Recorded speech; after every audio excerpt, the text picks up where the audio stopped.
இந்த முற்போக்காளர்கள்லாம் வந்து முற்போக்குன்னு அவங்க சொல்கிறாங்க. முற்போக்காளர்கள்லாம் என்ன சொல்கிறாங்க, இந்த ஜாதி விட்டு ஜாதிக்கு திருமணம் செய்வது, அது இன்டர்காஸ்ட் மேரேஜ் எல்லாம் வந்துட்டு ஒரு பெரிய மாற்றத்தை ஏற்படுத்தும், அல்லது சமுதாய சீர்திருத்தத்தை ஏற்படுத்தும், சமுதாயத்தில் ஒரு சமத்துவத்தை ஏற்படுத்தும் அப்படின்னெல்லாம் அதற்கு சாதகமாக வாதிடுறாங்க. இப்போது ஒரு சமுதாயம் இன்னொரு சமுதாயத்தில் திருமணம் செய்கிறாங்க. இதுக்கு முன்னாடி ஒரு சமுதாயத்துக்குள்ளே யாரும் திருமணம் செஞ்சுக்கல. ஒரு சமுதாயத்திலே ஒரே சமுதாயம்னு சொல்லிட்டா கூட, இப்போ தமிழ்நாடு முழுக்க ஒரு சமுதாயம் அப்படின்னு சொன்னால் கூட ஒரு 30 கிலோமீட்டருக்குள்ளே தான் முன்னாடி திருமணம் செஞ்சாங்க. அதை தாண்டியெல்லாம் திருமணம் செய்கிறது கிடையாது. இல்லை சில குறிப்பிட்ட ஊர்களுக்குள்ளே தான் வந்துட்டு அவங்க பண்ட பரிமாற்றம் மாதிரி பொண்ணு கொடுத்து பொண்ணு எடுத்துட்டாங்க. இது ஒரு எக்ஸ்சேஞ்ச் தியரி தான். இப்போ பண்டமாற்ற முறை மாதிரி இந்த சில ஊர்களில் பொண்ணு கொடுப்பாங்க, சில ஊரில் இருந்து பொண்ணு எடுத்துக்குவாங்க. இப்போ இது கூட சில ஊர்லங்கிறது விட முதல்ல அடிப்படையில் கல்யாணங்கிறது திருமணங்கிறது எதை வச்சு நடந்துச்சு, அக்கா மகன் மாமா மகன் இப்படி தான் திருமணம் செஞ்சாங்க. இந்த உறவு முறைக்குள்ளேயே வந்து பந்தத்துக்குள்ளேயே வந்து வச்சுக்கிட்டாங்க. இது நிறைய விஷயம் அட்வான்டேஜ் இருக்கும். நம்ம எப்பொழுதுமே வந்துட்டு நல்லதாக பேசுகிறத விட ஏதாவது ஒரு கெட்டது இருந்துச்சுன்னா அதான் பேசுவோம். ஊருக்குள்ளே 1000 பேர் வந்து நல்லவன் இருப்பான், ஒரு 4-5 பேர் ரவுடி இருப்பான், 4-5 திருடன் இருப்பான், அப்புறம் 4-5 வேறு மாதிரி தவறான பழக்கம் உள்ளவங்கெல்லாம் இருப்பாங்க. இப்போ நம்ம வாழ்நாள் முழுக்க நீங்கள் பார்த்தீங்கன்னா 95% இருக்கிற நல்லவர்களையோ நல்ல விஷயங்களை பற்றி என்றைக்குமே நம்ம பேசுறது கிடையாது. ஒரு ஊர்னா அந்த ஊரில் இருக்கிற தவறானவர்கள், தவறு செய்பவர்கள், திருடுபவர்கள், ஏமாற்றுவார்கள், இவங்களை பற்றி மட்டும்தான் நம்ம வந்து எப்பொழுதும் வந்து ரெக்கார்டே வச்சுருப்போம்.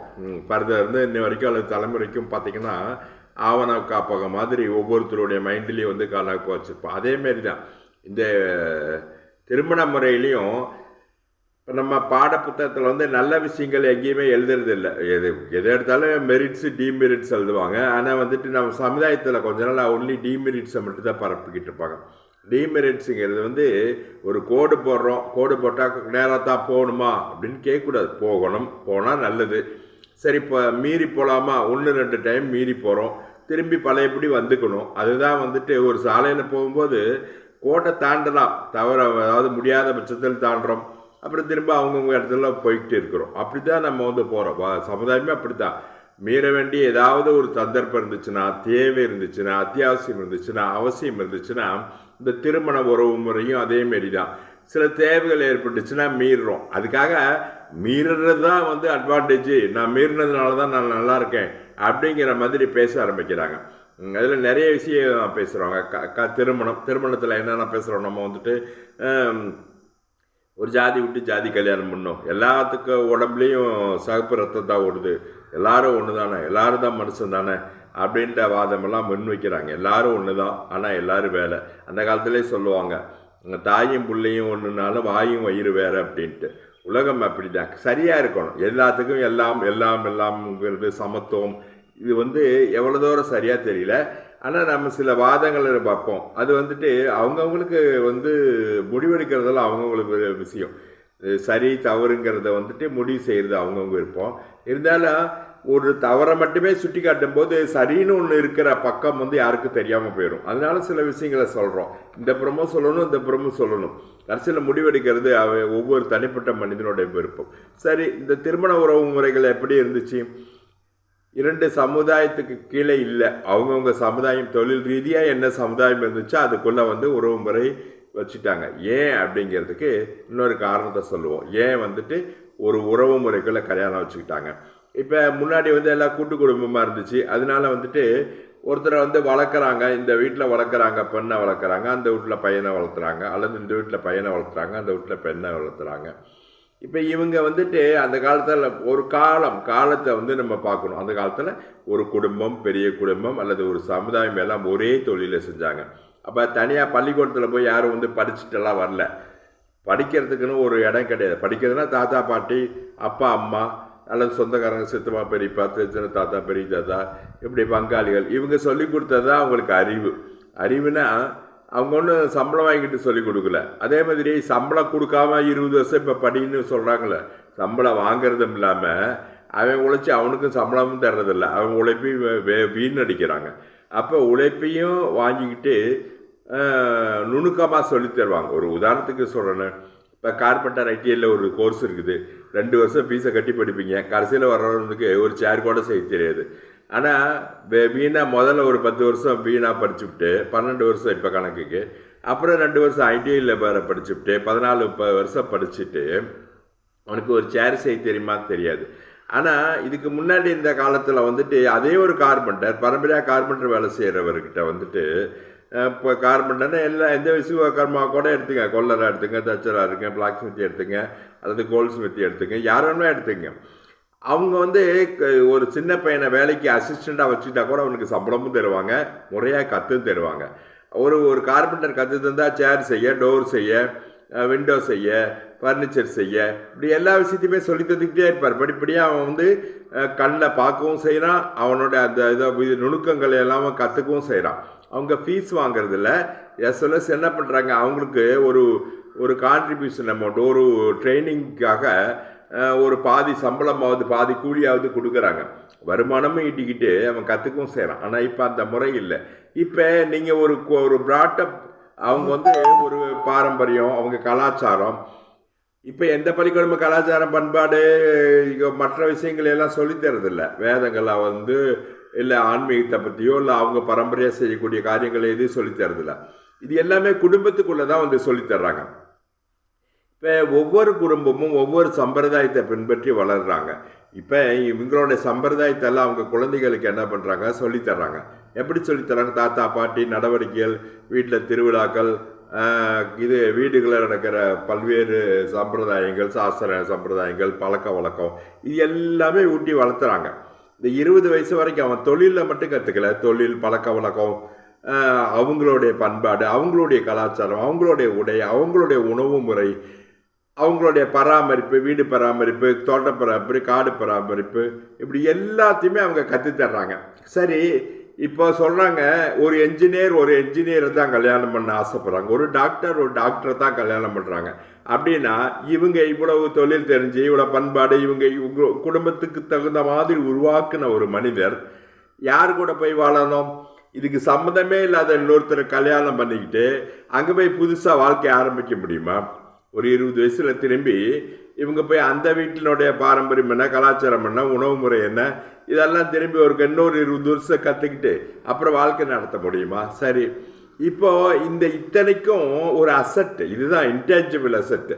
எல்லாமே ஒரு கோலம் போடுறதுனா கூட ஒரு கோயிலில் இன்ன விஷயங்கள் செய்யணும், இன்ன ரிச்சுவல்ஸ் செய்யணும் அப்படிங்கிறதெல்லாம் கூட ஒரு அறிவுசார் விஷயம். இந்த அறிவு, திறமை, ஸ்கில் சம்மந்தப்பட்ட விஷயம், இதெல்லாம் நம்ம பிள்ளைங்களுக்கு கற்றுத்தரோம். இப்போ இதை போய் அவங்க பயன்படுத்தணும். ஒன்லி ஒரு புள்ள பெற்றுக்கிறது மட்டும் திருமண உறவு கிடையாது. இதை தாண்டி வாழ்நாள் முழுக்க வாழ்கிறதுக்கு, சம்பாதிக்கக்கூடியது, வாழ்க்கை நடத்துவதற்கு, குடும்பத்தை நடத்துவதற்கு, தொழில்களை வழி நடத்துவதற்கு ஒரு எல்லா விஷயத்தையும் கற்றுக் கொடுத்து ரெடியாக வச்சுருக்காங்க. இப்போ எப்படி என்ஜினியரை கல்யாணம் பண்ணுன்னு ஆசைப்படுறாங்களோ, அப்போ இவங்க தொழில் சார்ந்த சமுதாயம் கீழே அதே தொழில் சார்ந்த இன்னொருத்தருக்கு போனால் அந்த மொத்த பயன்பாடு கற்று வளர்ந்து தேர்ந்து அறிவு சார்ந்த விஷயங்கள் எல்லாம் இன்னொரு குடும்பத்துக்கு பயன்படும். அப்படி இல்லைன்னா 2 பேர் சேர்ந்து வேணால் பிக்னிக் போயிட்டு வரலாம், எங்கேயாவது வந்து டூர் போயிட்டு வரலாம், ஹனிமூன் போயிட்டு வரலாம். ஆனால் வாழ்க்கைக்கு இவங்க சொல்லி கொடுத்தது அவங்க ஒரு மாற்று சமுதாயத்திலையோ அல்லது மாற்று தொழில் கொண்டவங்ககிட்டயோ, மாற்று பண்பாடு கலாச்சாரம் கொண்டவங்ககிட்டயோ போய் பயன்படுத்த முடியாது. அப்போ 20 வருஷம் வாழ்க்கையில் இவங்க தெரிஞ்சுக்கிட்ட அத்தனை விஷயமும் வீணாக தான் போகும். சரி, குடும்பத்துக்குள்ளே ஒரே தொழில், ஒரே குடும்பம், அவங்களுக்கு உதவியாகவும் இருப்பாங்க. அப்போ தான் வந்துட்டு நல்லா இருக்கும்னு நினச்சி குடும்ப உறவு வச்சுக்கிறாங்க. எண்டோகாமி இருந்துச்சு. அதுக்குள்ளே வந்துட்டு கொஞ்சம் ஒரு 20 கிலோமீட்டர் 30 கிலோமீட்டருக்குள்ள நடந்து போய் அவங்கள பார்த்து அவசரத்துக்கு என்னமோ சொல்லுவாங்க, வரணும், சத்தா வரணும், கல்யாணம் வரணும், திருமணம்னா வரணும்.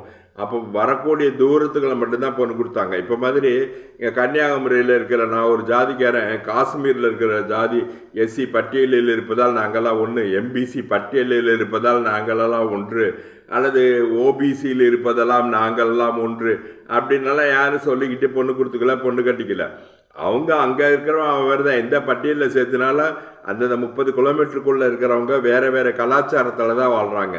ஒரே சமுதாயமாக இருந்தாலும் இடம் விட்டு இடம் மாறிட்டிங்கன்னா, பட்டியலில் இருந்தான்னா பட்டியல் இல்லாத இருந்தான்னா எல்லாரும் வேறவங்க தான். சரி, அதை தனியாக பார்ப்போம்.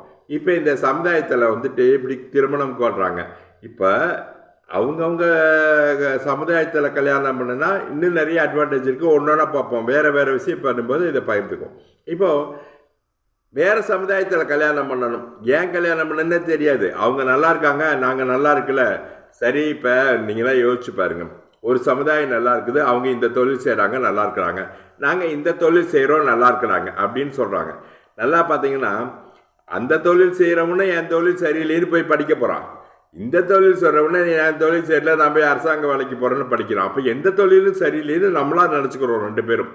நீங்கள் வந்து இப்போ செட்டியார்லாம் வசதியாக இருக்காங்க அப்படின்னா நீங்கள் வந்து செட்டியார் தொழில் செய்ய போகிறீங்களா? ஏன் வந்து திரும்பி வேலைக்காரனாகிறதுக்காக படிக்க போகிறோம்? இப்படி ஏதோ ஒரு பிரச்சனை. அது தனிப்பட்ட விஷயம். கல்வியில் பற்றி பார்க்கணும். இப்போ இத்தனை விஷயம் செஞ்சு நம்ம என்ன வேண்டி இருக்குது? வேறு சமுதாயத்தில் கல்யாணம் பண்ணணுன்னா ஒரு குறிப்பிட்ட அவங்க வந்து ஆர்கியூ பண்ணுறாங்க. சரி, பண்ணுனா என்ன ஆகும்? பண்ணின பிறகு நல்லா யோசிச்சு பாருங்கள். ஒருத்தங்க மேல் அடுக்கில் இருக்கிறாங்களா, இவங்க கீழே அடுக்கில் இருக்காங்களா? இந்த கல்யாணம் பண்ணின பிறகு திருப்பி ஜாதி சான்றிதழ் வாங்குறாங்க. என்ன சாதி சான்றிதழ் வாங்குறாங்க? இப்போ ஒரு பறையர் வந்து பிராமினா கல்யாணம் பண்ணுறார், ஒரு உதாரணத்துக்காக வச்சுக்கோ. அப்போ இப்போ இவங்க வந்துட்டு இப்போ பறையர்லேருந்து தான் குழந்தைங்களுக்கு பிராமணன் ஆக்கி இருக்கணும், சர்டிஃபிகேட்டு பிராமணன் வாங்கணும். அப்படியே வாங்குறாங்க. இவங்க வந்து திரும்பி போய் நாங்கள் வந்து பறையர்கள் தான் வாங்குவாங்க. ஏன் வாங்குறாங்க? சலுகைக்கு கிடைக்கும்னு நினைக்கிறாங்க. அப்போ அந்த பிராமணனும் பறையர் தான் ஆகிறாங்க. பறையர் யாரும் பிராமணராக ஆகிறது இல்லை. அப்போ சாதி சான்றிதழ் பிரகாரம் அப்படி தானே ஆகுது. நீங்கள் என்ன பாருங்கள், திரும்பவும் என்ன பண்ணுறாங்க? நாங்கள் உயர்ந்துட்டோம்னு நினைக்கிறது இல்லை. திரும்ப இன்டர்காஸ்ட் மேரேஜுக்கு ஒரு சலுகை, அந்த சலுகைக்கு அப்ளை பண்ணுறாங்க. அல்லது குழந்தைக்கு வரும்போது நம்ம இந்த பட்டியலில் இருந்தால் நமக்கு வந்து சலுகை கிடைக்கும்னு திரும்பி கீழே போகிறாங்க. இப்போ எதுக்காக இந்த எப்படி சமூகத்தில் வந்து இது வந்து சமுதாயத்தை வந்து முன்னேற்றுது, ஒரு சமுதாயத்தை முன்னேற்றுது? பேரை மாற்றிக்கிட்டாவா? அல்லது பேரை மாற்றிக்கணும்னா பேரை மாற்றிக்கலாம். எனக்கு ஜாதியே இல்லைன்னு சர்டிஃபிகேட்டே வாங்காமல் இருக்கலாம், அல்லது சலுகை கேட்காமல் இருக்கலாம். இப்போ ஒரு ஒரு திருமண உறவு மட்டும் எப்படி வந்து ஒரு சமுதாயத்தை வந்து சரியான சமநிலைக்கு கொண்டுகிட்டு வரும்? இது வாதத்துக்கு வேணுமா சரியாக இருக்கலாம். இதை பற்றி அடுத்த பதிவில் பார்ப்போம். ஏன்னா நேரம் அதிகமாகுது, ஒரே பதிவில் பார்க்க வேண்டாம். நன்றி.